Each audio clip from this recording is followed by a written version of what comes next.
저는 제주 여민회의 정은숙입니다. 인사드리겠습니다.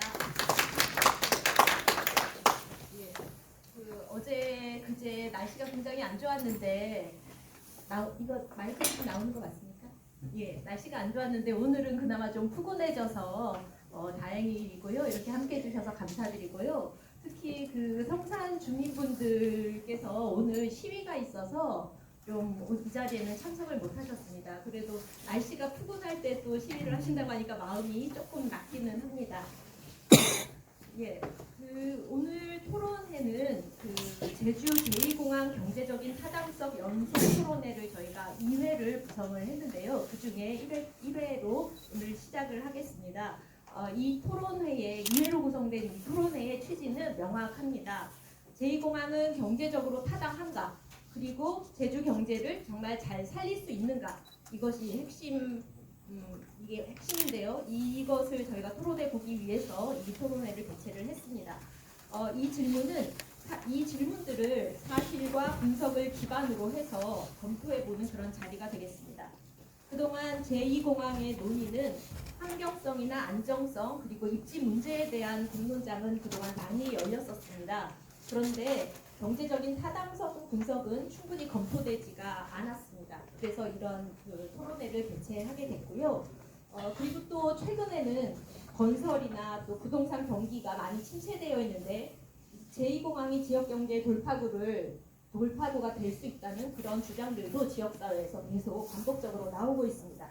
하지만 이 논리가 그 근거가 정말로 있는 것인지 단순한 기대일 뿐인 것인지 그것에 대해서 검토를 해야 될 시기라고 생각을 하고 있습니다.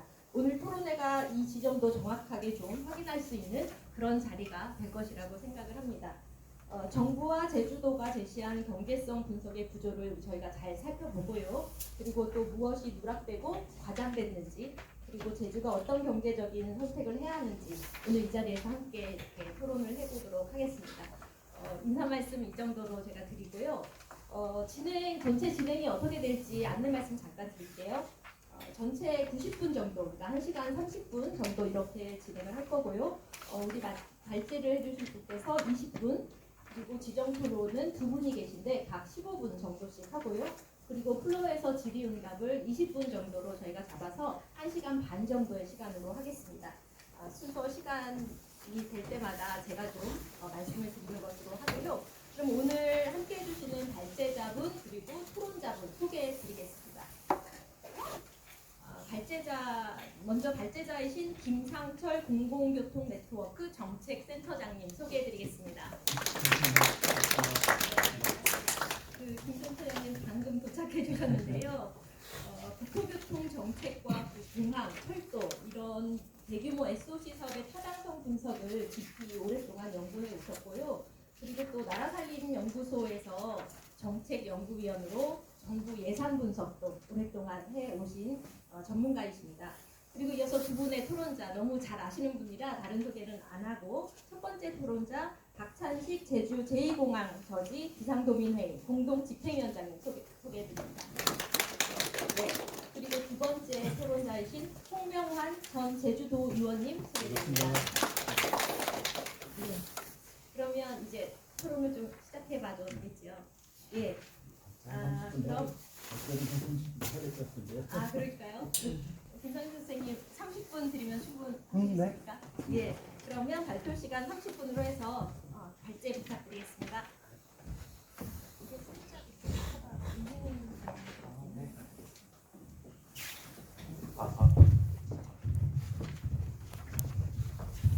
네. 좀 낫다. 네, 바로 진행을 해보겠습니다. 저는 소개받은 공공교통 네트워크 정책센터에서 일하고 있는 김상철입니다. 사실 저희 그 공공교통 네트워크는 이제 대중교통을 좀 활성화하기 위한 시민운동을 하고 있는 단체이고요. 그리고 특히 이제 민자사업 구조와 관련된 여러 가지 분석들을 좀 시행을 하고 있고, 특히 이번 이제 신공항권 관련돼서는 거의 1년에 한 번씩 그 토론회를 개최할 때 비슷한 내용들을 좀 준비를 해서 말씀을 드리는 것 같습니다. 사실 여기 계신 분들은 더 잘하실 수 있는 내용인데, 이제 제가 이 분석을 하면서 기여할 수 있는 부분으로 생각한 것은 뭐냐면 어쨌든 행정에서 그러니까 정부 차원에서 이 제2공항이 필요하다라고 했던 어떤 근거들이 있을 거잖아요. 이제 그런 것들을 저희 공식적 문서라고 한다면 이 경제성을 분석한 이 공식적 문서들의 경향을 좀 살펴보고 거기서 경제성이 있다라고 분석한 근거들을 좀 진단해보는 것입니다. 그러니까 어디까지나 저의 분석은 정부의 공식적인 공개 문서, 경제성 분석을 기반으로 하고 있는 그 문서들을 기반으로 하고 있다라고 하는 거고 이렇게 얘기를 전제를 까는 이유는 이런 분석 토론회를 하면 꼭 다른 문서들이 나오는 경우가 왕왕 있더라고요. 그러니까 사실 알고 보면 이것도 있다, 저것도 있다 이렇게 나오는 경우가 많아서 어쨌든 그 부분에 대한 전제는 조금 하고 시작을 하겠습니다. 그래서 저는 이제 기본적으로 어떤 부분에 좀 초점을 맞출 거냐면 이게 이제 수요 편향이라고 하는 부분인데 이거는 우리나라만 나타나는 현상이 아니고요. 전 세계적으로 대규모 프로젝트에서는 공통적으로 다 나타나는 겁니다. 그러니까 이게 나쁘다, 뭐 잘못됐다, 뭐 이런 거 다 떠나서 대규모 프로젝트를 진행할 때의 나타나는 수요 편향이라고 하는 것은 디폴트로 있다는 것을 전제로 해야 됩니다. 그러니까 어떤 행위를 할 때 우리가 편향성이 생길 수 있어라고 하는 걸 가정하면 그것을 좀 더 합리적으로 추정하기 위해서 우리한테 필요한 태도는 이 편향성을 어떻게 줄일까라고 고려하는 것이 가장 핵심일 겁니다. 그러니까 제가 말씀을 드리고 싶은 것은 수요 편향이 있기 때문에 잘못됐다가 아니고 있을 수밖에 없는 수요 편향이 발생한다면 그것을 적절한 수준에서 통제하기 위한 방법이 필요하다라고 하는 것이 좀 핵심일 것 같고요. 그런 부분과 관련된 이야기로 조금 살펴보겠습니다. 특히 공항과 관련된 논의에서 조금 답답한 것은 이제 현재 논의는 이제 여기 이 네모박스 중심으로 지금 논의가 되고 있는 거잖아요. 그러니까 기존의 공항에 이렇게 수요가 매칭이 되고 있었는데 수요가 계속 늘고 있으니까 이거를 여기다가 넣을 수 없으니 새로운 수요를 위한 제2공항이 필요해라고 하는 요 논리인 건데 사실 이건 굉장히 좁은 논리입니다.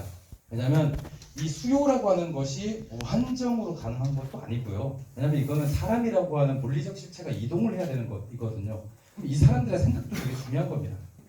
그리고 두 번째로는 이 공항만 있다고 해서 비행기가 계속 뜨는 건 아니거든요. 당연히 공항 산업이라고 하는 실제로 항공사를 중심으로 하는 이 공항 산업의 변화라고 하는 것도 굉장히 중요한 겁니다. 그러니까 정류장이 있다고 해서 버스가 다니는 게 아닙니다. 그렇죠. 정류장이 있고 거기에 버스를 배정하는 행위가 필요한 거죠. 그러니까 이런 것들은 굉장히 정책적으로 보완이 되어야 하는 내용인데 이 부분에 대한 논의가 거의 없는 것 같다. 그러니까 실제로 우리나라의 항공사, 특히 국내 항공 산업의 특징이 이런 신규 수요들을 충족시킬 만큼의 여력이 존재하는가라고 하는 것도 굉장히 중요한 맥락이고요. 그리고 실제 경제성 논의에서 가장 허점이 있는 것은 공항을 건설하는 것이 아니고 공항을 계속 유지 관리해야 된다는 문제가 남습니다. 그러니까 이 유지 관리와 관련된 것들을 좀 과소하게 여기는 경향이 있는데 사실 지방자치단체 입장에서 이 대규모 프로젝트가 가장 크게 난맥을 겪는 이유는 이 유지 보수와 관련된 부분입니다. 그러니까 지을 때에는 국고를 가져올 수도 있고 뭐를 갖고 올 수도 있는데 사실 이것을 계속 유지 운영을 하려면 제주특별자치도가 뭔가 기여를 계속 해야 될 수도 있습니다. 그러니까 이제 이 부분에 대한 검토가 제대로 됐는가라고 하는 것 역시도 살펴봐야 되는 것이고요. 그리고 이 부분은 뭐 언급은 되고는 있으나 실제로 제주도라고 하는 거는 섬 지역이고 섬 지역은 물리적으로 한계가 있는 영역입니다. 그러니까 여기서 넘칠 수가 없는 거죠. 이게 내륙 지역이면은 인근 지역의 파생이라고 하는 방식으로 이동을 옮김으로써 수용력을 높일 수 있지만 제주도는 섬이라고 하는 아예 물리적 한계가 존재하기 때문에 여기서 담을 수 있는 이 그릇의 용량이라고 하는 게 제한된다라고 하는 관점도 중요할 것 같습니다. 그러니까 결론적으로 보면 사실 경제성 논의라고 하는 것을 제대로 하려면 요 가운데 있는 박스만 볼 게 아니고 요 항공 산업의 특징, 그다음에 방문 계획의 그 수요 변화라고 하는 것, 그리고 제주라고 하는 섬이 갖고 있는 어떤 물리적 수용성이라고 하는 것들이 같이 고려가 되어야 한다라고 하는 것을 좀 전제로 말씀을 드리겠습니다. 근데 이제 다만 지금은 앞서 말씀드린 대로 좀 네모박스를 중심으로 해서만 일단 분석을 했습니다. 왜냐하면 그 부분에 대한 논의를 중심으로 이 자료가 나왔기 때문에 일단 그 부분을 중심으로 했다는 거고요. 그리고 그리고 지금 현재 시점에서 이 공항 문제를 볼 때 좀 염점을 좀 다시 잡아야 되겠다라고 하는 그 일들이 좀 있는데 몇 가지 좀 사례들을 전제로 해서 좀 얘기를 하겠습니다. 이를테면 무안공항 사고와 관련돼서는 아직도 그 조사 결과라고 하는 게 확정적으로 나오지 않았습니다. 아마 언론 보도를 보셔서 아시겠지만 유족들의 경우에는 국토부에서 추진하고 있는 진상조사위를 인정하지 않고 있는 상황이고요. 좀 더 독립적인 기구에서 이것을 다뤄라라고 하는 건데 거기서의 핵심은 뭐냐면 정부의 책임이라고 하는 게 계속 누락이 되고 있기 때문에 그렇습니다. 그냥 진짜 세대 탓 뭐 이런 식으로 계속 논의가 협소화되고 있는 부분과 관련된 불신이 있는 거죠. 사실 이 부분이 어떻게 진행되느냐에 따라서 현재 건설 예정인 공항 시설의 추가적인 보완이나 개선이 불가피할 수 있습니다. 왜냐하면 당연히 규제가 만들어질 거거든요. 이런 사고들을 예방하기 위해서는 추가적인 규제 그리고 특히 시설에 대한 규제가 굉장히 강화될 가능성이 굉장히 큽니다. 여기에 덧붙여서 실제로 국내 이 저가 항공사들이 갖고 있는 노후화, 항공기의 노후화라고 하는 것도 굉장히 중요한 쟁점 중에 하나입니다. 그러니까 이런 그 현상들을 봤을 때 상황은 그렇게 좋지 않아 보인다. 그러니까 공항을 짓는 비용이 증가할 요인이 존재하고 실제로 거기서 대규모 수요를 갖고 가고 있는 저가 항공사들의 상황 역시도 그렇게 좋아 보이진 않는다라고 하는 것이 첫 번째이고요. 두 번째는 새만금 국제공항 기본계획이 취소가 됐습니다. 근데 이 판결에서 조금 주의 깊게 봐야 되는 부분이 뭐냐면 B씨가 낮다라고 하는 것도 결정적이지만 여기서 이 법원 판결문에서 얘기하고 있는 핵심적인 논리, 지역 균형 발전이 이 사건으로 침해될 공익 또는 사익보다 상당한 정도의 우위에 있어야 한다라고 하는 이 개념입니다.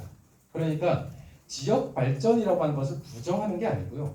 지역 발전을 얘기한다 하더라도 이것 때문에 침해받는 공익이라고 하는 것 그리고 특정 집단 혹은 특정 개인들의 사익이라고 하는 것에 비해서 압도적으로 우위에 있어야 되는 게 증명되어야 한다는 겁니다. 사실은 이 판결을 근거로 한다면 사실 이 증명 책임이라고 하는 것이 이후에 계속 논란이 될 수 있습니다. 이 소송에서는 불가피하게 이 증명 책임을 소송 인단이 제기를 했습니다. 왜냐하면 이제 세계적인 철새 전문가들을 모셔와서 이렇게 해갖고 증명 책임을 가졌는데 알다시피 시민사회가 정부에서 내놓는 계획을 반박하는 정도의 증명 책임을 갖기가 굉장히 어렵습니다. 그래서 실제로 이 판결을 기점으로 해서 국회에서는 이 대규모 프로젝트 사업에 대한 어떤 그 공익과 사익의 그 총량의 이 관점에서 증명 책임을 정부로 놓는 방법이 지금 논의가 되고 있는 중입니다. 그러니까 지금 국회에서 입법 과제로 해서 이 부분에 대한 논의가 되고 있는 것이고요. 그러면 실제 이 공익의 우월함이라고 하는 것을 제주도가 혹은 국토부가 계속 증명을 해야 될 것이다. 이런 환경들이 놓여 있다라고 하는 것이고요. 그리고 감사원에서 감사 결과를 냈는데 최근에 9월달에 나온 건데요. 지금 요거 대상이 요 실시 설계를 하거나 시공하는 요 3개 정도만 잡아서 지금 감사원에서는 감사를 한 겁니다. 이제 요 나머지 현재 기본 계획을 수립하고 있는 요 수준에서는 지금 이걸 다루지 않고 있는데 문제는 이 현재 그 시공을 하고 있거나 혹은 실시 설계까지 들어간 공항들 중에서 제대로 운영되고 있는 데가 없다라고 하는 게 일단 감사 보고서의 가장 중요한 부분입니다. 이제 여기서 가장 결정적인 건 뭐냐면 이 공항 건설의 가장 기본 자료가 되는 제6차 공항 개발 종합계획이라고 하는 것의 추정 자료가 감사원에 의해서 부정됐다는 게 가장 중요합니다. 왜냐하면 이 공항들은 다 이 계획에 의해서 진행이 되는 거거든요. 근데 감사원에서 요 3개의 공항을 감사를 하면서 요게 적절하지 않은 것 같아 라고 얘기를 해버렸습니다. 여기 수요가 좀 이상해 라고 얘기를 해버린 거예요. 그러면 그 얘기는 뭐냐면 요 뒤에 것들을 할 때에도 당연히 이걸 근거로만 추정을 했다면 문제가 될 수 있다라고 하는 걸 보여주는 것이죠. 그래서 이 절차상으로는 적정한 절차를 수행했음에도 불구하고 감사원에서는 적정 절차 자체가 부실하면 그 절차적 합리성이 부정된다라고 하는 사례를 보여주는 겁니다. 그러니까 지금 국토부나 제주도는 뭐 관련되어 있는 절차를 다 하고 있다. 법적 절차는 거의 다 완비했기 때문에 문제가 없다라고 얘기는 하지만 감사원의 9월 감사의 결과에서 가장 주목해봐야 되는 것은 적절 절차를 수행했냐 여부가 아니고 이 절차 자체가 타당한가라고 하는 것이 중요하게 거론이 되고 있다라고 하는 것도 한번 생각을 해봐야 됩니다. 그리고 이 과정에서 나왔던 이 운영기관의 재무적 적절성 뭐 이런 것들 역시도 좀 논란이 될 수 있습니다. 왜냐하면 이 운영을 이제 한국공항공사가 맡아서 운영을 하게 되면 불가피하게 적자가 굉장히 심해질 수 있는데요. 근데 이게 어떤 부분인 거냐면 이 공항공사는 흑자공항을 중심으로 해서 이 수익금을 적자공항으로 메꾸는 방식으로 이 사업을 하고 있는 겁니다. 그런데 이 제주공항이 그나마 흑자공항 중에 하나로 이렇게 들어가 있는데 만약에 이게 두 개의 수요로 쪼개지면 이게 만약에 적자공항으로 전환이 되게 되면 이 공항공사 입장에서는 오히려 이 적자폭이 더 커지는 것을 감수해야 되는 일이 생길 수 있습니다. 그러면 이제 실제로 이 운영기관의 문제라고 하는 것들을 우리가 그냥 그거는 공사 문제니까 우리랑 상관없어 할 것이냐? 그렇지 않죠. 제가 봤을 때 이 문제가 심각해지면 결국은 제주도가 그러니까 제주특별자치도가 이 운영과 관련된 책임을 같이 질 수밖에 없는 환경이 놓일 것이다 라고 생각을 합니다. 실제로 이 공항들의 경우에 대부분 해당 지방자치단체에서 보조금을 받고 있습니다.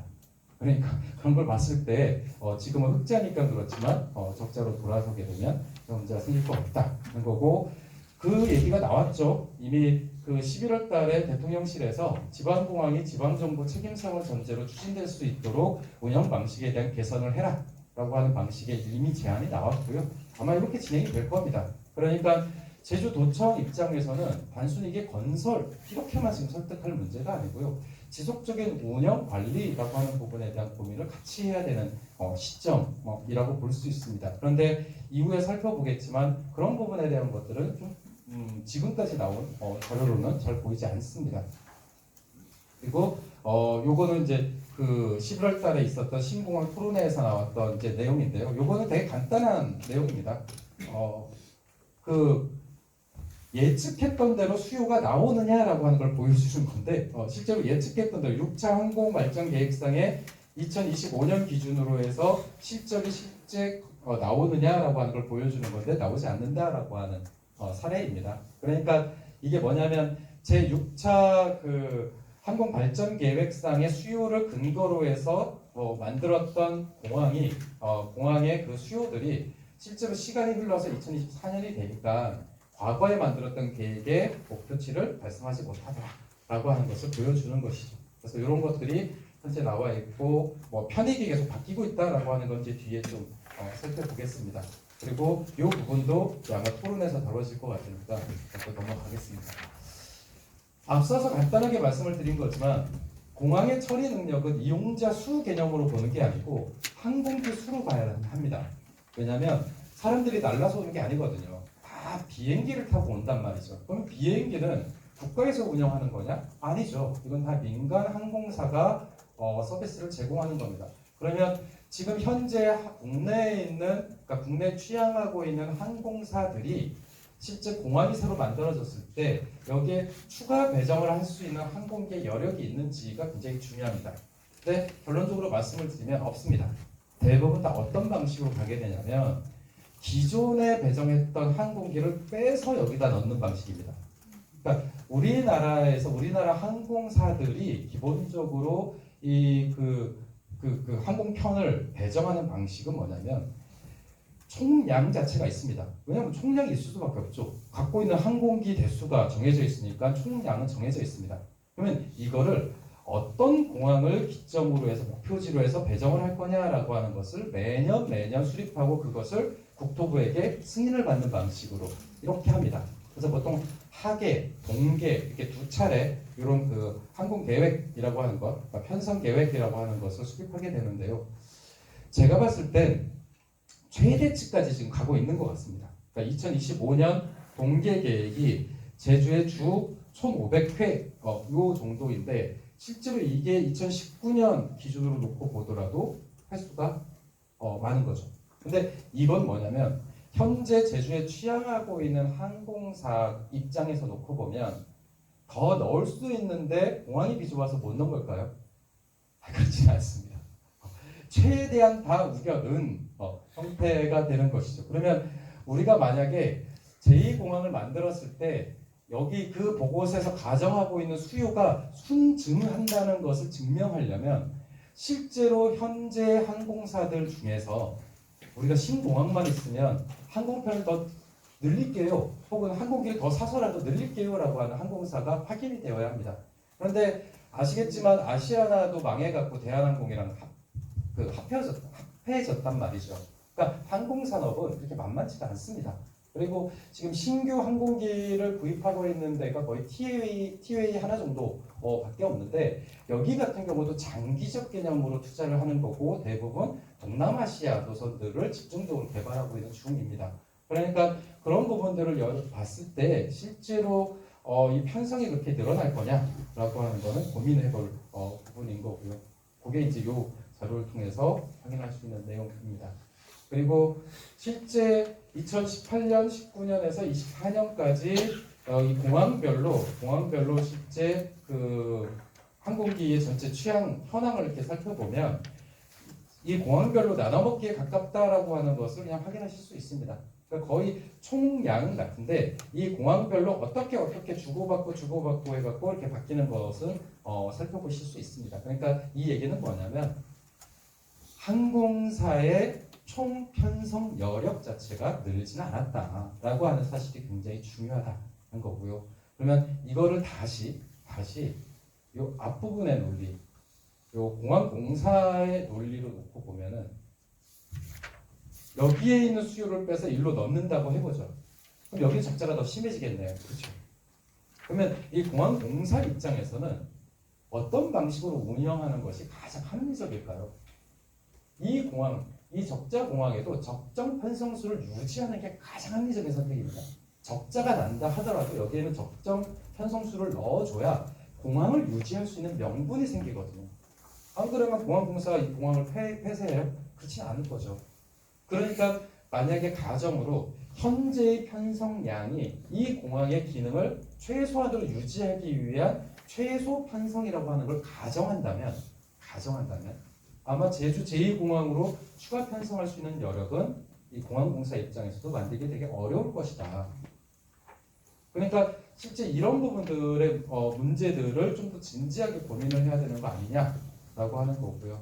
그리고 요거는 뭐 보시면 됩니다.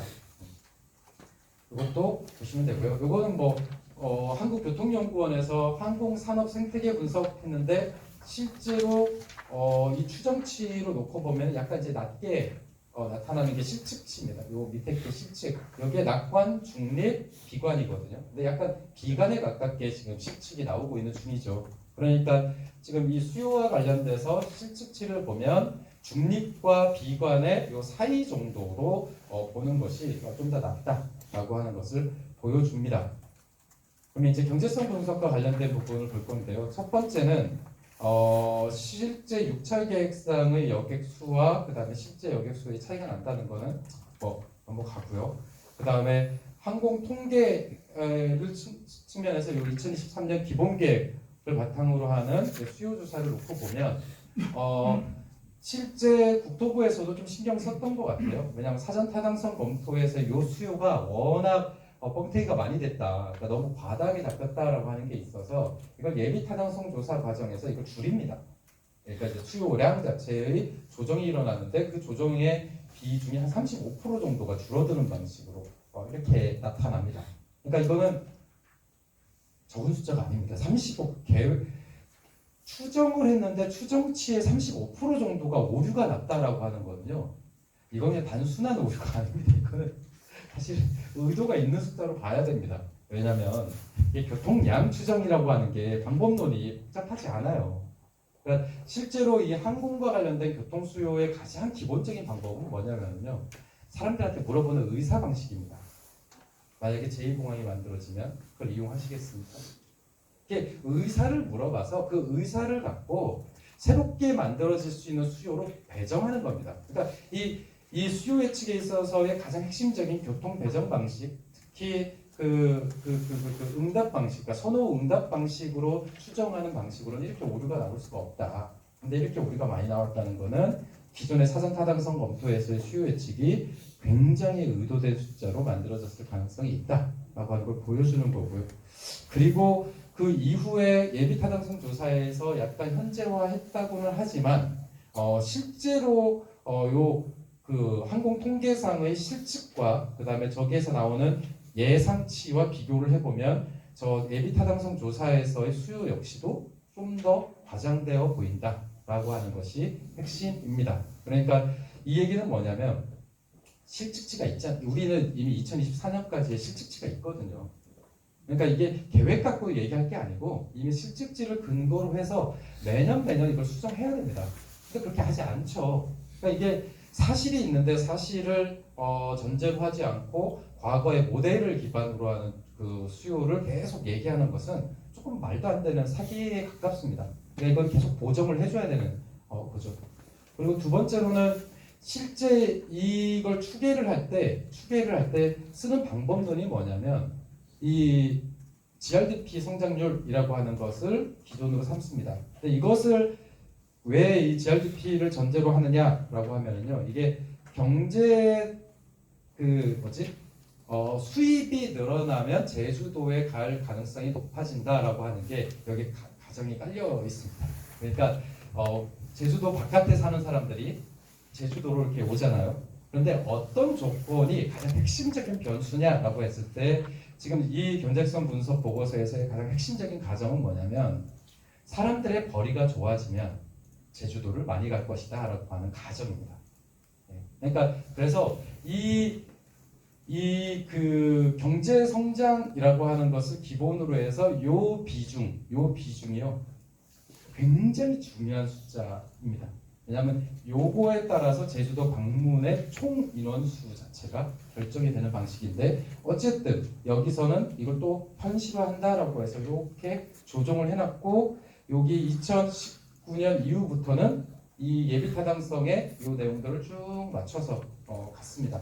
그런데 문제는 이 예비 타당성 조사 시기의 요 성장률이라고 하는 것도 실제로 신뢰할 수 있는지는 잘 모르겠습니다. 왜냐하면 추세선을 놓고 보면 최근 한 5년간의 GDP의 그 추세선을 놓고 보면 굉장히 하향 안정화되고 있는 것을 우리는 확인할 수 있습니다. 그러니까 지금 경제 상황이라고 하는 것이 사실 저성장까지는 가지는 않겠지만, 그러니까 뭐 아예 성장이 멈추는 그까지는 가지는 않겠지만 굉장히 낮은 수준의 저성장이 일반화된 그런 상황이 될 겁니다. 그래서 저기서 추정하고 있는 저 정도의 성장이 가능할까? 잘 모르겠습니다. 그런데 이 2023년 기본계획상의 근거를 삼고 있는 것이 2024년도에 국회 예산정책처에서 나온 장기 추계 요것을 근거로 해서 좀 잡았던데 사실 지금 시점에서 놓고 보면 이미 2025년 자료를 기반으로 해서 장기 추계가 나왔습니다. 그러면 그것하고 이것하고 비교를 해보면 우리는 이걸 더 신뢰할 수 있겠죠. 왜냐면 이게 더 후에 나온 거니까. 근데 그 후에 나온 것의 차이가 거의 1% 정도 차이가 납니다. 그러니까 그런 걸 봤을 때에는 애써서 기본계획까지, 그러니까 타당성 검토를 다시 하고 기본계획을 수립했던 2023년 기본계획상의 추정 역시도 현실과 맞지 않다라고 하는 것이 드러나고 있는 것이죠. 네. 그리고 이게 이제 공사비 관련된 건데, 뭐 공사비가 증액된 것은 이후에 한번 좀 다시 또 살펴볼 생각이고요. 근데 이제 흥미로운 건 뭐냐면 이 사업 단계로 구분했다라고 하는 것이 흥미롭습니다. 그러니까 기존까지는 제주 제1공항이 국내 국제 기능을 같이 하는 공항으로 가정이 됐지만 2023년 기본계획은 명확하게 국내 공항을 먼저 하고 여건을 봐서 국제공항 기능을 붙이는 방식으로 계획이 만들어져 있는 겁니다. 그래서 실제 이런 방식으로 1단계 목표 연도 개항 후 10년 그래갖고 이 정도의 그 모집이 되면 2단계 목표 연도 개항 후 30년 해갖고 요거를 국제공항을 붙일 것인지 아니면 그냥 국내 공항을 더 키울 것인지 이거를 이후에 판단하겠다라고 하는 게 이 기본계획의 핵심적인 내용입니다. 여기 보면 요 슬롯들 있죠. 요 슬롯이 다 국제공항용 슬롯이고요. 여기 편의시설 같은 경우는 다 민자 사업으로 유치를 하겠다라고 하는 계획으로 잡혀 있습니다. 그러니까 지금 나와 있는 계획은 요게 다인 거죠. 국내 공항 중심으로 하는 이게 다입니다. 그리고 요것도 말씀을 드린 거고, 그리고 총사업비가 변동되는 과정과 관련돼서도 사실 여기서 이제 그 이후에 좀 자세하게 살펴볼 건데 핵심은 줄어든 부분입니다. 그러니까 줄어든 부분인데 이게 뭐냐면 여기 랜드사이드, 그러니까 즉 지원 시설 부분에 있어서 국제터미널이 짓지 않게 됐으니까 여기 한 1천억 정도가 가미됩니다. 그러니까 제가 앞서 말씀드렸듯이 지금 2023년 기본색 계획상으로 제2 제주공항은 국제공항이 아닙니다. 라고 말씀을 드렸던 이유가 여기에 있습니다. 국제공항을 짓지 않는 곳으로 예산을 어쨌든 줄였습니다. 그리고 또 줄어든 게 뭐냐? 보상비를 줄였습니다. 보상비가 줄어든 이유는 그 지원 시설을 줄였거든요. 앞서서 봤지만 민간 투자 사업으로 이만큼 유보해 놓은 땅들이 있었잖아요. 그러니까 원래는 짓기로 했던 지원 시설들을 줄입니다. 그러니까 이것도 줍니다. 그리고 가장 결정적인 게 이 예비비를 줄였다는 게 핵심인데 사실 이거를 예산의 감소로 볼 수 있는지는 재정적 쟁점입니다. 요건 뒤에 좀 살펴보겠습니다. 그리고 시간 절감 편익이라고 하는 건 이것도 되게 재밌는 개념인데요. 제2공항의 경제성이 있다라고 했을 때 소위 비용은 앞서서 나오는 공사비나 내지는 연간 운영비나 이런 걸로 추산이 가능한데 그러면 이익은 뭘로 추정할까? 이런 것들이 중요하잖아요. 여기서 핵심적인 건 딱 두 개입니다. 지금 제1공항에서 나타나고 있는 항공기 지연에 따라서 승객이 부담하는 시간 비용과 항공사들이 부담하는 항공 비용 이 두 가지를 줄일 수 있다는 가정으로 만들어진 편익구조입니다. 근데 이 편익구조에서 가장 큰 쟁점은 뭐냐면요. 제1공항에서 나타나는 지연 문제가 제2공항이 만들어지면 0이 될 것이다라는 가정으로 해서 이 시간 계산을 하고 있다는 겁니다. 그러니까 지금 제1공항에서 나타나고 있는 지연율이 제2공항이 만들어지면 0이 될 것이다라고 하는 가정하에 승객의 시간이 몇 분이 줄고 그것을 시간당 17,000원 곱해갖고 나오는 숫자 그리고 항공사들이 한 해 운행할 때 나오는 그 시간 비용을 계산해서 시간 곱해갖고 나오는 편익 이렇게 해서 만들어진 계산입니다. 그런데 여기서 쟁점이 되는 건 진짜 제2공항이 만들어지면 제1공항에서 확인할 수 있는 지연율이 0이 될 것이냐라고 하는 겁니다. 그렇지가 않습니다. 그게 왜 그러냐면 요게 이제 그 가정이에요. 지체 시간 0으로 이렇게 만들어서 한 그 가정이고 요게 KDI에서 만들어 놓은 거에서 추정을 한 건데 실제로 2020년에 항공기 지연 결함 분석 및 관리 체계 개선 연구라는 한국교통연구원의 자료를 놓고 보면 실제로 제주공항처럼 밀집하지 않은 공항들, 일단 김해, 청주, 대구, 부안 이런 데도요 지연율이 생깁니다. 10% 정도가 있어요. 그럼 이건 뭐냐면 시스템 문제라는 겁니다.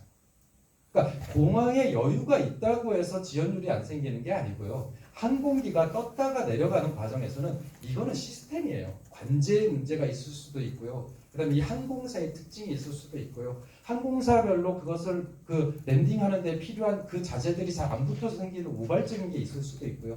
이런 것들이 10% 정도 생기더라라고 하는 겁니다. 물론 제주공항의 지연율이 다른 데보다 한 3, 4%가 높은 건 맞는데 이걸 제주 제2공항을 만든다고 지연율을 0으로 가정하는 것은 적절하지 않다.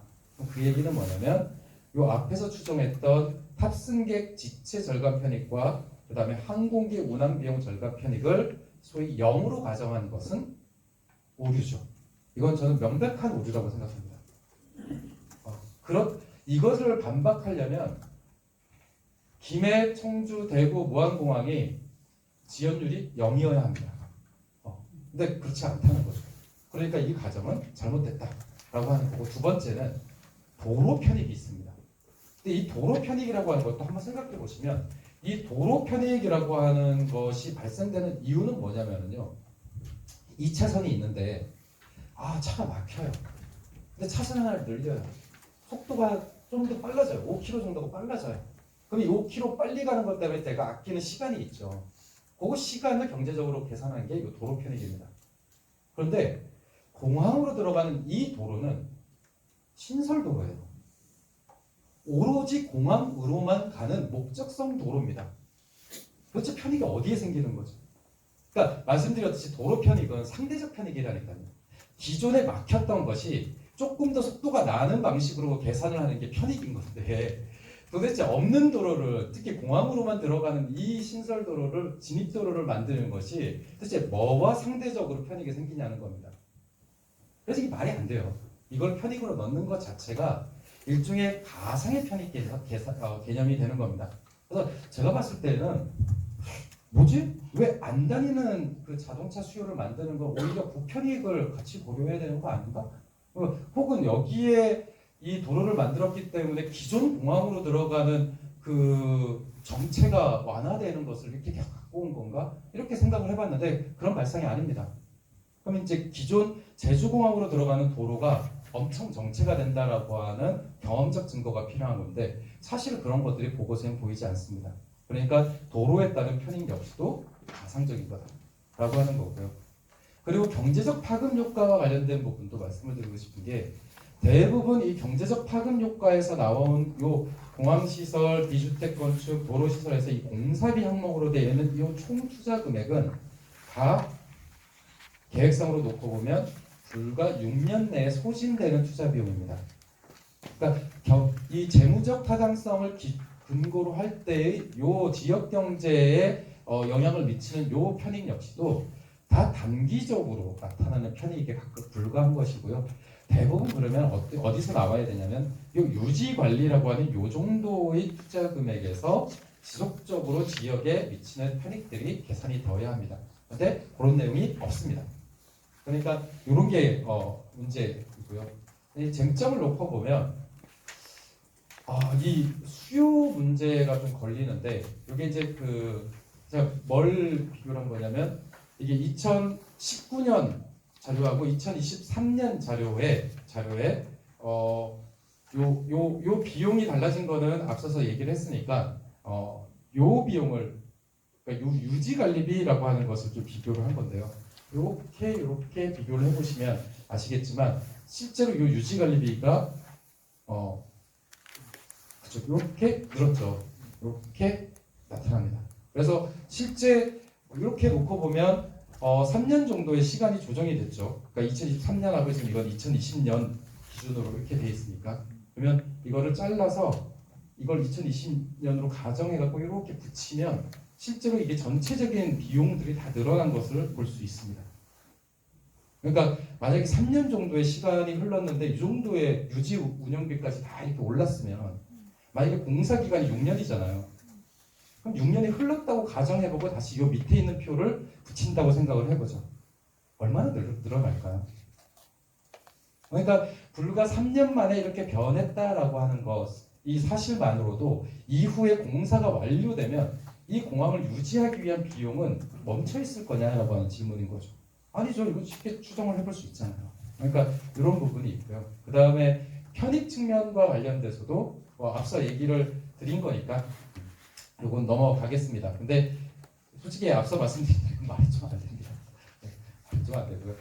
그래서 이제 저는 재조사를 할 수 있는 근거가 있는가라고 하는 건데 사실 수요 예측 재조사는 할 필요성이 있어 보입니다. 그런데 예비 타당성 이후에 5년의 경관 사유로 최초의 수요 예측치에 대해서 중대한 변화가 있을 것으로 예상되는 경우 시행해야 한다. 이거를 2023년에 한 것 같습니다. 그래서 아마 2023년에 타당성 조사 및 개봉계획 수립이라고 하는 연구를 한 것 같습니다. 그래서 이 수요 예측에 대한 재조사는 어느 정도 됐겠다. 근데 이제 고민은 요겁니다. 타당성 재조사인데 보면 총 사업비가 최초 대비 일정 비율 이상이 증가하면 타당성을 재조사하게 되어 있습니다. 저는 이게 이 꼼수, 왜 예비비를 포함시켰나라고 하는 것에 꼼수를 보여준다고 생각을 합니다. 왜 그러냐면 이 예비비가 감대했기 때문에 전체 변동이 이렇게 나옵니다. 근데 만약에 예비비를 포함시키잖아요. 그럼 이거는 사업비의 변동이 엄청나게 큰 겁니다. 그러니까 이건 타당성 조사를 다시 할 수도 있습니다.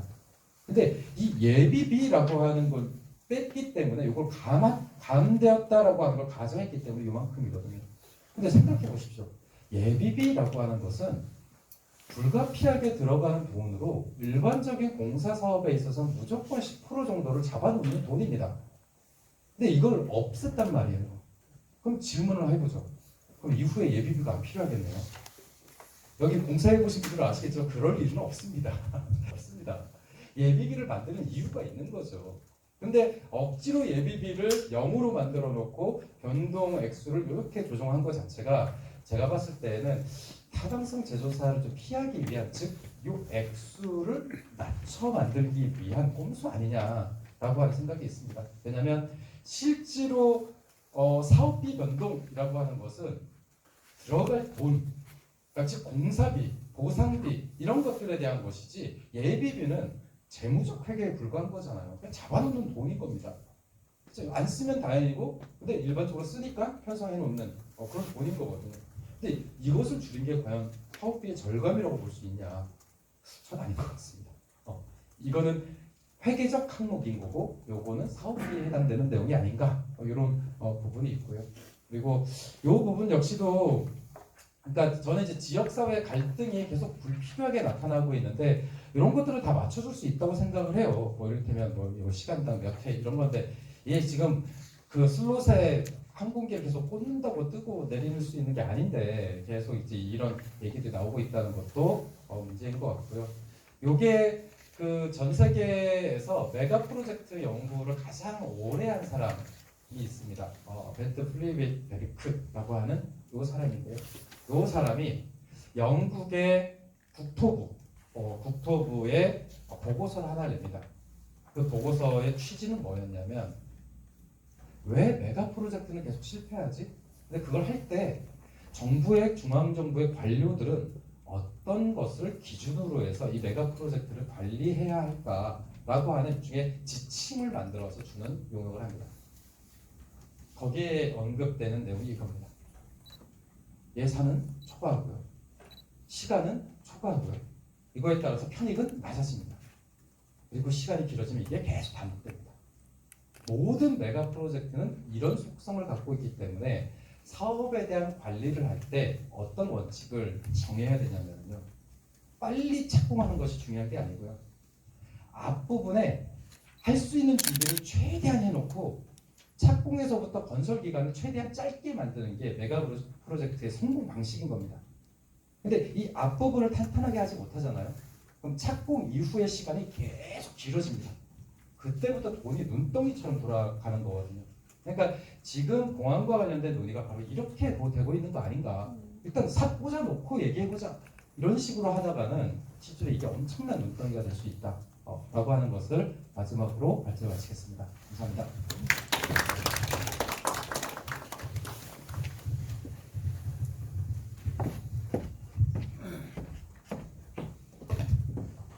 네, 감사드립니다.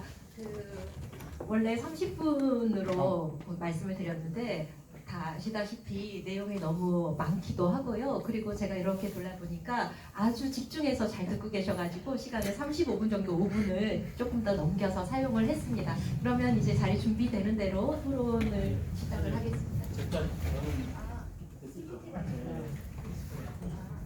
예, 그러면 첫 번째 토론자이신 박찬식 위원장님, 그러면 PPT 쓰신다고 하셔서요. 이런 상태로 시작해 주십시오. 예. 첫 번째 토론을 맡은 저희공항 강행도시 부산도민회의 공동대표위원장 박찬식입니다. 반갑습니다. 원래 텍스트로 자료집에는 넣었는데 좀 오히려 텍스트가 더 보기가 어려울 것 같아서 PPT를 따로 만들었습니다.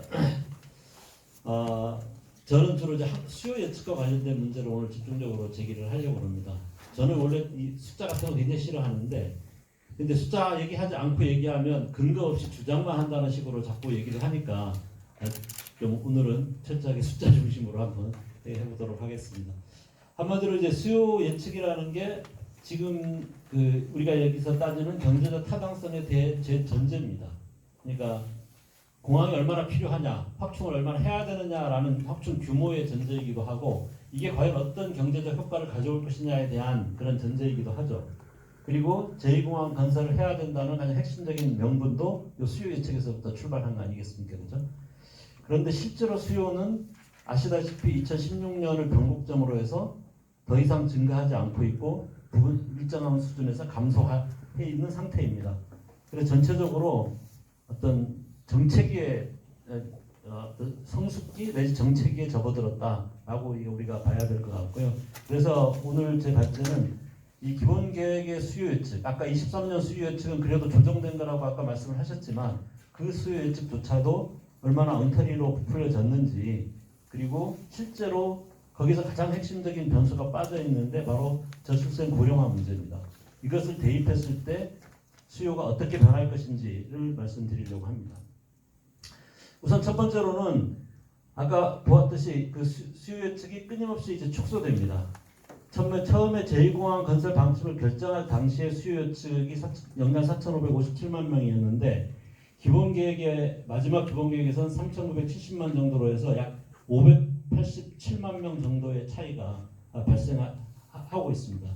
그런데 2015년에 ADPI 그 프랑스 파리공항 공단 엔지니어링에서는 이미 저 4,550만의 수요도 현공항으로 처리할 수 있다라는 의견을 냈었거든요. 그러면 지금 이 수요가 587만이나 줄어서 4천만 밑으로 줄었는데 그것도 그럼 안 되는 거냐라고 하는 부분에 대한 아무 검토가 지금 없다는 겁니다. 그래서 어떤 이 수요 지금까지 나온 수요 예측만으로도 공항 확충의 규모와 대안을 전면적으로 재검토해야 하는 중대한 사정 변경이 발생한 거다라고 봐야 된다는 것입니다. 그 다음에 수요 추세입니다. 그 당시에 저렇게 수요를 4,557만으로 예측했던 거는 그 이전에 10년 동안의 수요 증가가 아주 폭발적으로 가파르게 올라가 왔기 때문입니다. 그걸 추세로 해가지고 기본적으로 그 수요 예측을 했던 건데 실제로는 그 직후부터 그러니까 2016년부터 지금 거의 10년 다 돼가고 있죠. 거의 10년 다 돼가고 있는데 그때부터 수요는 증가하지 않고 있다. 중간에 물론 코로나로 줄어든 것도 있지만 전체적으로 코로나 이전에도 이미 정체기에 접어들었었고 그 이후에 회복 단계에서도 딱 그 수준에 머물러 있다라는 것입니다. 그 다음에 기본계획 수요 예측에 정말 미스테리가 있습니다.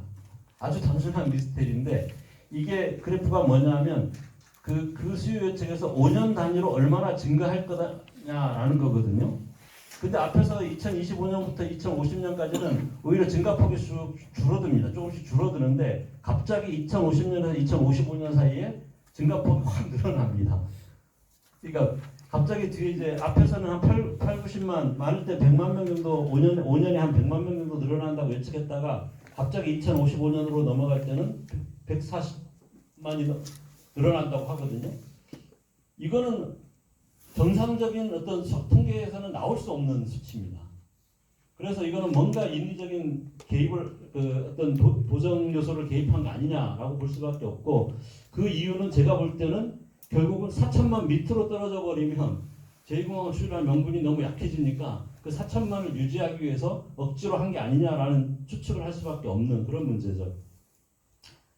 그 다음에 이제 그 오버 투어리즘이나 제주도의 어떤 그 수용 능력 그리고 지속 가능성 이런 부분들을 고려하지 않았다라는 부분인데 이 부분은 우리가 그동안 많이 얘기했던 거니까 좀 생략을 하도록 하겠습니다. 그래서 이제 정말 수요가 얼마나 될 거냐라는 건데 수요 예측에 여러 가지 문제들이 있지만 수치로 직접적으로 확인할 수 있는 것은 뭐냐면 고령화 변수를 반영하지 않았다는 겁니다. 그거는 저희들이 이제 환경부 전략환경영향 평가 과정에서 그 문제를 제기해서 환경부가 국토부에다가 그 문제를 제기를 했습니다. 고령화 추세를 반영한 수요 예측이 되었는지 확인해달라 했는데 국토부에서 뭐라고 답변했냐 하면 연령대에 따른 항공 수요 추정이 어려워서 그거는 반영하지 못했다 이렇게 얘기를 했습니다. 근데 이거 거짓말이거든요. 왜냐하면 예비타당성 할 때는 이미 연령대별로 제주를 얼마나 방문하는가라고 하는 것을 추산을 해가지고 그걸 반영을 했었어요. 근데 기본계획에서는 그걸 반영하지 않았습니다. 반영 못한다.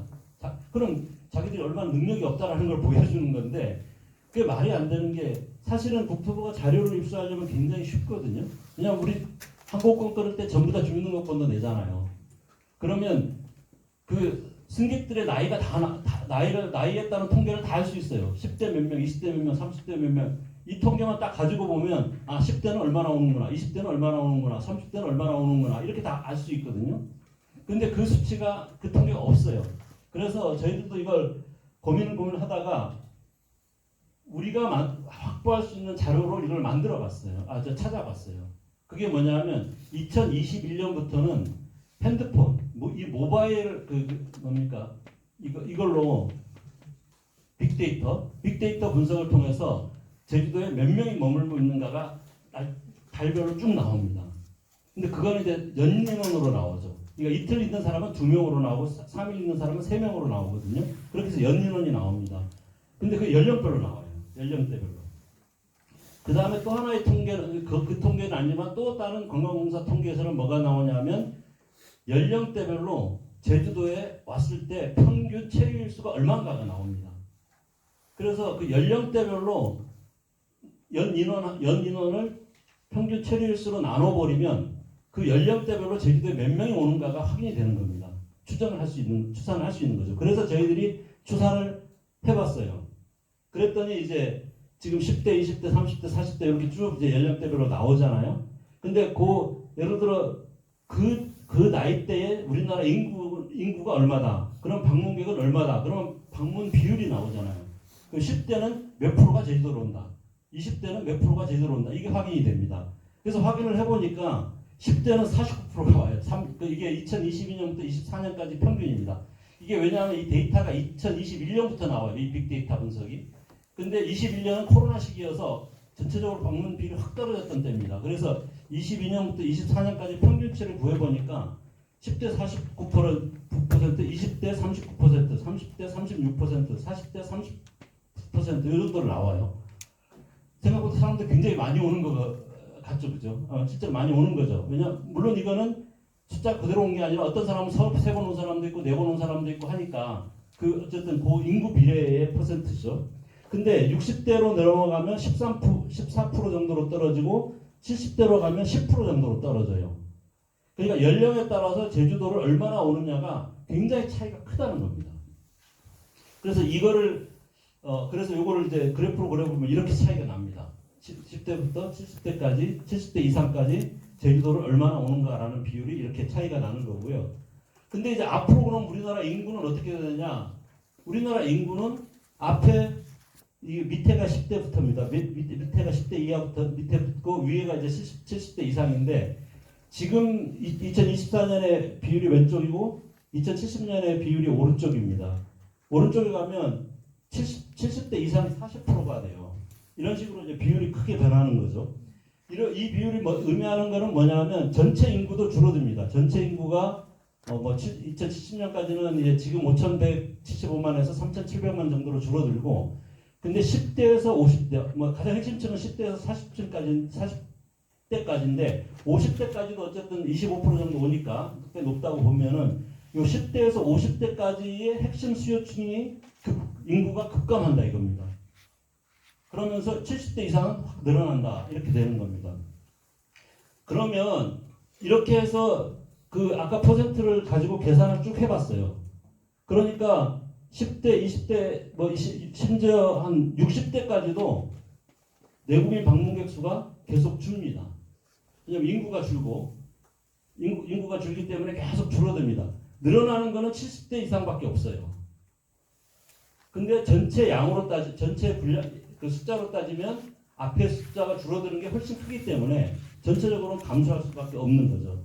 그러니까 현재 제주도 방문 연령대별 제주도 방문 비율이 그대로 유지된다고 가정을 한다면 앞으로 제주도의 어떤 관광객이나 항공 수요는 줄어들 수밖에 없다라는 통계가 이제 나오는 거죠. 그래서 지금 2055년을 목표치로 하고 있는데 2050년이 되면 1,000만 명 정도로 떨어지고 2070년이 되면 한 750만 명 정도로 제주도를 찾는 사람들이 줄어들 거다라고 하는 예측이 나올 수밖에 없는 겁니다. 근데 이게 이제 이거는 이제 방문객 숫자고 이거를 이제 공항 이용객으로 계산을 또 해야 되는데 공항 이용객은 그 방문객의 숫자의 1.16 평균 1.16을 곱하면 이것도 이제 평균 통계치로 나오는 겁니다. 왜냐하면 출 도착을 따로 계산을 하는 거거든요. 그래서 이렇게 쭉 계산을 해보면 이제 국내선 이용객이 이제 이 계산에서 나올 수 있는 거죠. 그래서 2030년에 2,790만 명이 되고 40년에 2,430만 명, 50년에 2,166만 명 이런 식으로 쭉 줄어든다라는 겁니다. 국내선 이용객이. 그럼 국제선은 어떠냐? 국제선은 우리가 추정이 불가능하죠. 그래서 기본 계획에 있는 숫자를 그대로 가져왔습니다. 이거는 국제선은 기본 계획에 있는 숫자를 그대로 가져왔어요. 그렇게 하니까 2030년이 3,100만이 좀 안 되는, 그러니까 현재보다 한 100만 정도 늘어난 숫자가 나오는 거고 그 뒤로는 쭉쭉 떨어져 가지고 나중에는 2천만 명 밑으로 떨어진다 이겁니다. 장기 수요 자체가. 그러니까 이런 변수가 있는데 그러면 앞으로 만약에 늘어난다라고 전망을 할 것 같으면 두 가지 중에 하나잖아요. 고령층이 60대, 70대가 제주도를 더 많이 오든가 비율이 확 높아지든가 아니면 다른 이유는 별로 없겠죠. 그러니까 근데 그러면 60대, 70대가 제주도를 많이 올 거냐? 이게 격차를 잠깐 얘기를 하면 2050년에 가면 기본 계획의 수요 예측하고 우리가 이 고령화를 반영했을 때 수요 예측 차이가 1,360만 명이나 답니다. 그러니까 이 격차가 엄청나게 나는 거죠. 그러니까 지금 사실은 제주공항의 공식적인 수용 능력이 3,150만이거든요. 공식적인 수용 계산 안 한 현재 상태로도 3,150만 명입니다. 그것도 뭐 우리 이따 홍명환 의원 말씀하실 때는 그보다 훨씬 더 크다라고 말씀하시겠지만 어쨌든 공식적인 발표가 3,150만인데 제가 아까 본 수요로는 최대치가 3,100이라는 겁니다. 그 안에 있다라는 거고요. 근데 아까 얘기했던 고령층이 그럼 제주도 60대, 70대가 특히 70대 이상이 앞으로 제주도를 많이 올 거냐? 별 가능성이 없다라는 겁니다.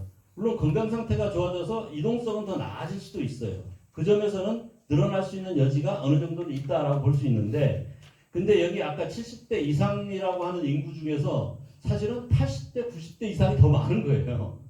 그러니까 비율이 높아질 수가 없는 거죠.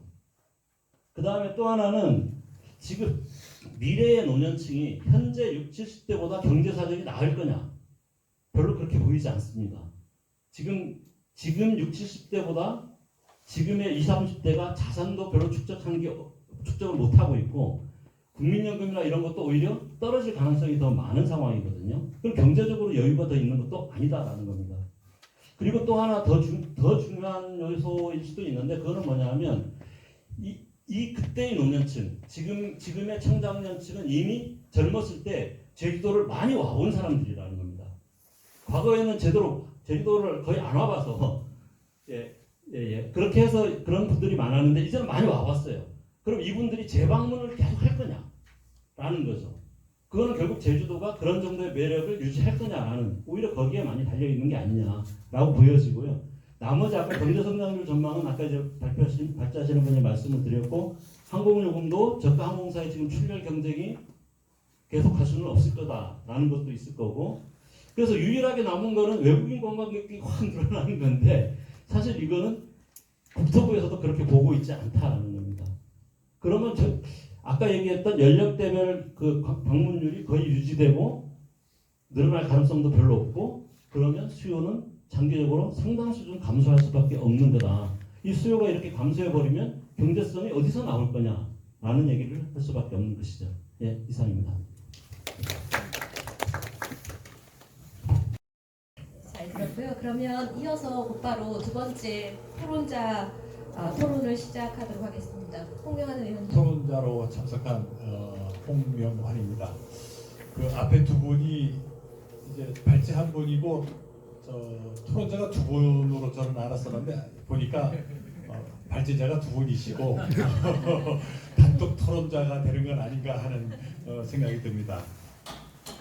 우리가 토론회 이렇게 가면은 한 길어야 7분 또 뭐 5분 토론 이렇게 주시는데 한 15분 시간을 주셔갖고 시간이 좀 여유가 있어서 마음적으로 편합니다.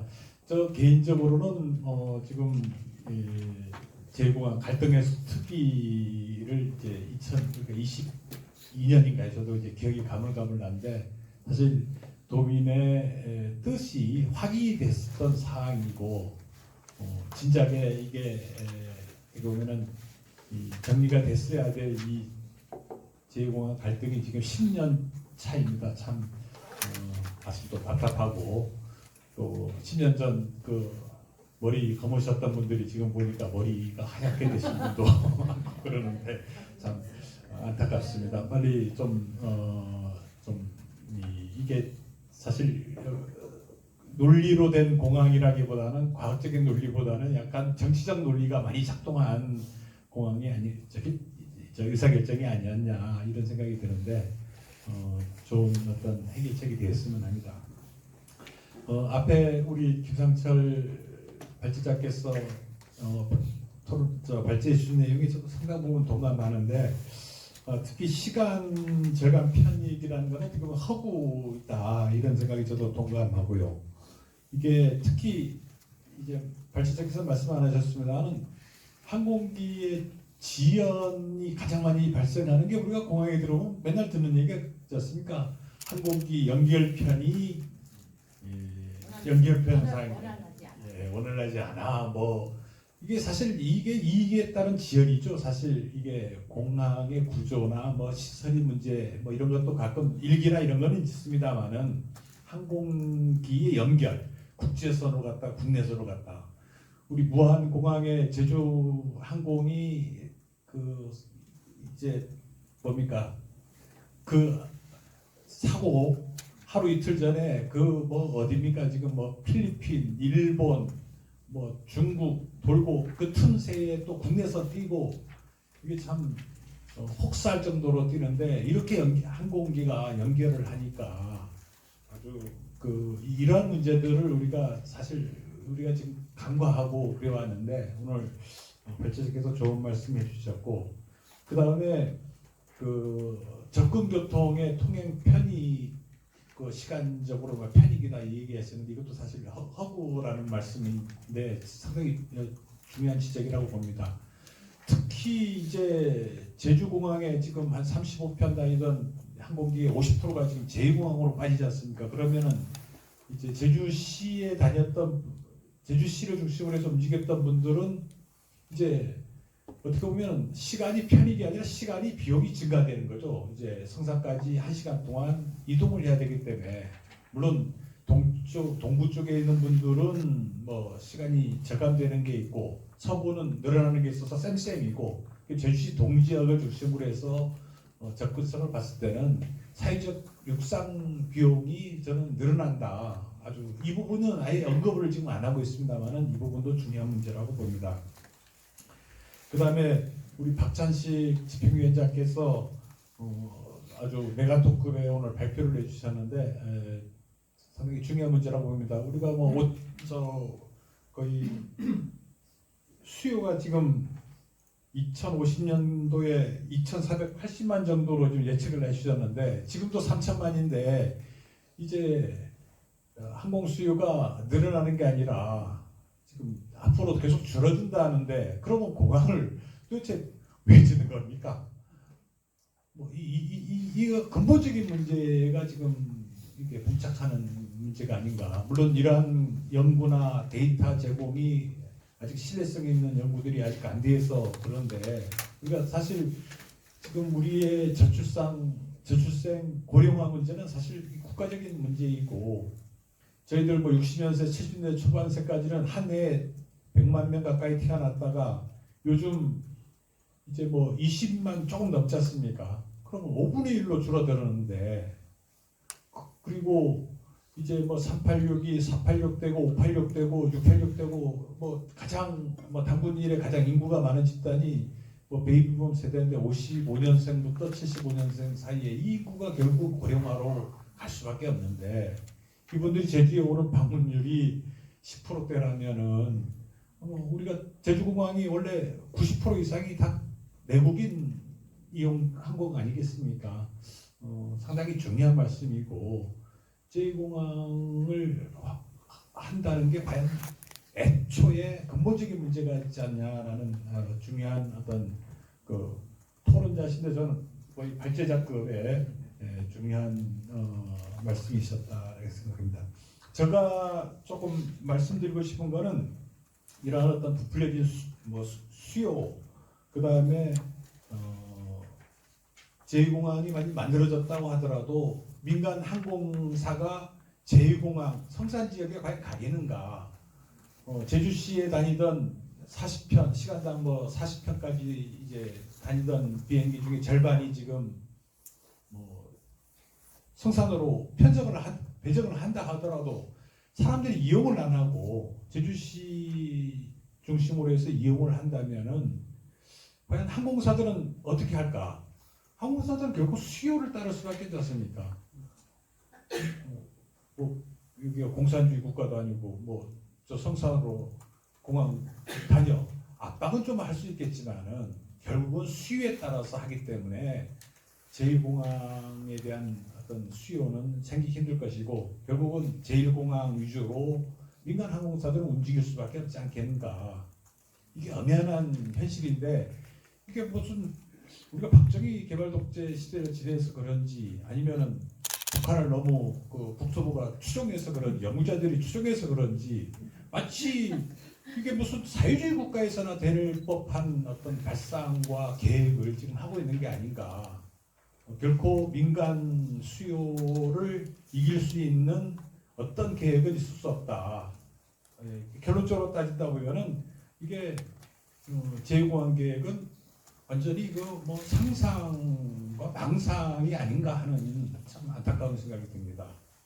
이러한 어떤 부분들이 사실은 일체 지금 언급이 지금 안 되고 있고 또 우리가 지금 FAA 그 지침이라든지 공항 슬롯 문제들 사실 이게 마치 전지전능한 신의 계시처럼 받들어 보시는데 공항 슬롯 문제입니다. 사실 제주공항은 이미 2016년, 17년, 18년 해서 확장을 이미 이루었습니다. 확장이라는 게 면적을 넓히는 게 아니라 성능을 높였죠. 그러면 우리가 에어사이드, 랜드사이드 공항을 이제 구성하는 게 크게 두 구성 요소인데 에어사이드가 어떻게 보면 활주로와 관계된 것이죠. 이게 가장 중요한 곳인데 활주로의 성능을 높인 게 고속 탈출 유도로 이것은 착륙을 좀 더 효율적으로 하기 위한 방법이죠.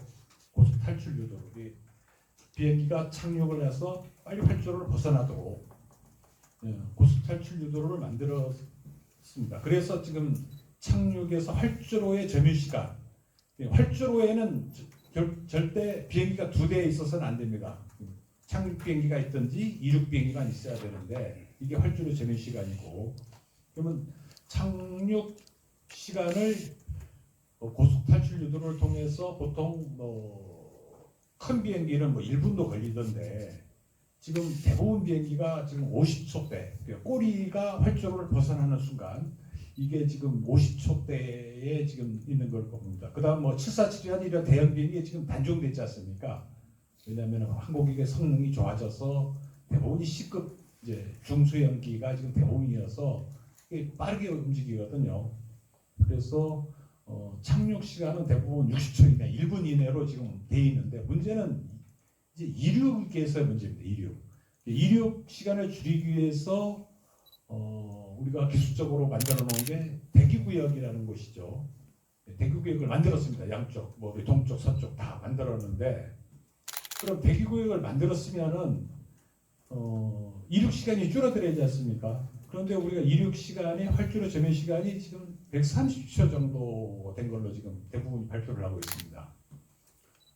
대기구역을 만들었는데 활주로 점유 시간은 여전히 130초인 이유는 시설을 만들었지만 그에 맞는 소프트웨어 운영을 지금 하고 있지 못하다는 얘기죠. 대기구역이라는 거는 활주로 바깥에서 대기했다가 활주로로 진입하면서 바로 이륙하는 것, 지금 롤링 테이크오프, 오프 시스템, 롤링 이륙 또는 활주로에서 우리가 지금 하고 있는 건 정지 이륙이라고 그러죠. 활주로에 일단 진입을 해서 한 3, 40초 대기를 딱 해서 브레이크를 딱 잡은 상태에서 엔진 막 해가고 언제든지 고무줄처럼 탁 이게 출발할 수 있도록 하기 위한 정지 이륙 체제가 현재 돼 있기 때문에 이거를 지금 롤링 이륙 체제로 우리 가끔 지금 뭐 비행기 타시면 가끔 보실 겁니다. 그 우리가 유도로를 따라서 움직이다가 유도로에서 바로 활주로로 진입하면서 바로 이륙하는 경우. 근데 사실 이렇게 되면은 이륙 시간도 대부분 이제 소형 비행기는 50초, 어떤 게 1분, 60초 이내로 이렇게 운영을 하는 것. 이게 대부분 착륙 1분, 이륙 1분.